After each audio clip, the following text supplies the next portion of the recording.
It's one of Australia's most loved cruise ships is wrapping up the last few months of her career. But what happens to these mammoth vessels when their seafaring days come to an end? From Fun Ship to Done Ship, P&O's Pacific Explorer will soon sail off into the sunset after the iconic cruise ship company announced it's shutting up shop.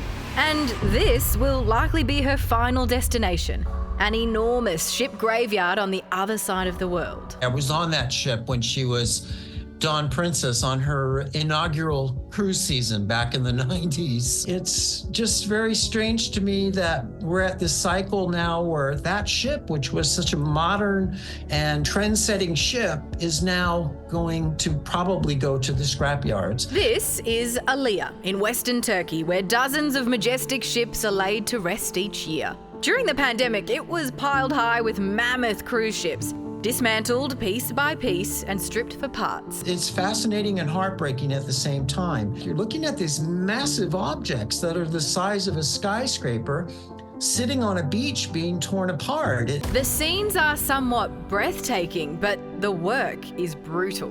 Each ship can take thousands of workers up to a year to dismantle. The first thing is to start stripping the ship, and then they will start cutting it and then lowering the big pieces down onto the embankment where they cut them into small pieces and then take them off to be melted.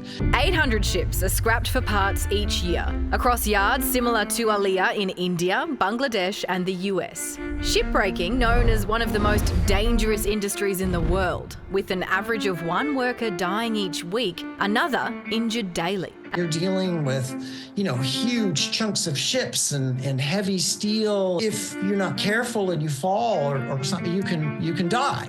As for the Pacific Explorer, first launched in 1997 and set for decommissioning next year, her 27-year lifespan is just shy of the average cruise ship's 30 years. We all have a finite life and it comes to an end, and that's what happens with ships. Blows me away. It's crazy. That was deep. It's a metaphor for my life.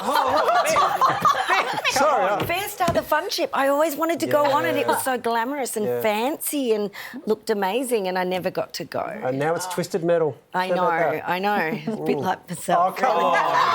What is this? No, I loved it, but they talk about stripping the ships, and I wonder if they had to get all that 1980s hairspray off the bathroom walls because it was just peak 80s, that ship. It was. And that final net or L net will be working overtime to stick on those walls. Isn't this vision, though, just absolutely insane? Like, in my mind, it's like that video game, The Last of Us. It just seems like this other world, and it's the really fungus has freaky. taken over. You could go live on them and jump from ship to ship and start your own little crew, and wear a captain's hat. Like, that'd be a bit of fun. Okay. Are you in charge? Yeah. I think so. Okay. I think I'm in charge. I miss the good old days when they sunk the ship. Do you remember that? Yeah. I think that's bad for the environment. But they would take the ship out to sea and then sink it. And that's how they got rid of the ships. Yeah. And then billionaires would get in a submarine and go down and look for it. And then that's how we get the news.